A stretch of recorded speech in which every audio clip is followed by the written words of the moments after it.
இயேசுபிரான் அவர்கள் தீய சக்திகளை அழிக்க உலகத்திற்கு ஒளியாக வந்தார். தீய சக்தியாக இருப்பவர்களை ஒளியின் வேஷம் தரித்தவர்கள் என்றும் மக்கள் அவரிடம் ஜாக்கிரதையாக இருக்க வேண்டும் எனவும் நமக்கு அறிவுறுத்தினார். மேற்சொன்ன கருத்தை விளக்க ஒரு கதை ஒன்றை கூற விரும்புகின்றேன். ஒரு ஊரில் ஒரு விவசாயி தனது விளைநிலங்களின் அருகில் ஒரு ஆட்டுப்பண்ணை வைத்து நிறைய ஆடுகளை வளர்த்து வந்தார். ஆடுகளை கண்காணிக்க மேய்ப்பவர்களையும் காவலாளிகளையும் நியமித்தார். நல்ல பராமரிப்பில் ஆடுகள் நன்கு வளர்ந்தன. இதை பார்த்த சில ஓநாய்கள் எப்படியாவது இந்த ஆடுகளை கவர்ந்து சென்று நமக்கு இரையாக்க வேண்டும் என திட்டமிட்டன.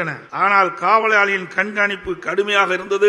எனவே ஓநாய்கள் ஆடுகளை கவர்ந்து செல்ல முடியவில்லை. எனவே ஓநாய்கள் தந்திரமாக ஆடுகளை கவர்ந்து சென்று இரையாக திட்டமிட்டன.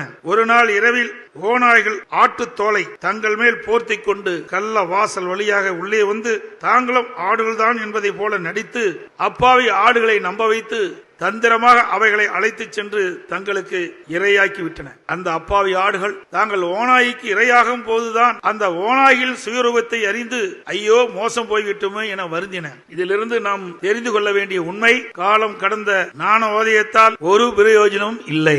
இன்றைய அரசியலில் பரம்பரையாக தாங்களே பதவி சுகத்தை அனுபவிக்க வேண்டும் என்ற நோக்கத்தோடு வாக்கு வங்கியாக ஆட்டுத்தோலை போர்த்தி கொண்டு வரும் ஓநாய் கூட்டத்தினரிடம் சிறுபான்மையினர் எச்சரிக்கையாக இருக்க வேண்டும் என்று கூற விரும்புகின்றேன். தீய சக்தியிடம் நாம் ஏமாந்து போய்விட்டால் பின்னர் விடியல் என்பதே இருக்காது. தமிழகம் இருளில் மூழ்கிவிடும். எனவே நாம் விழிப்புடன் செயல்படும் காலம் இது.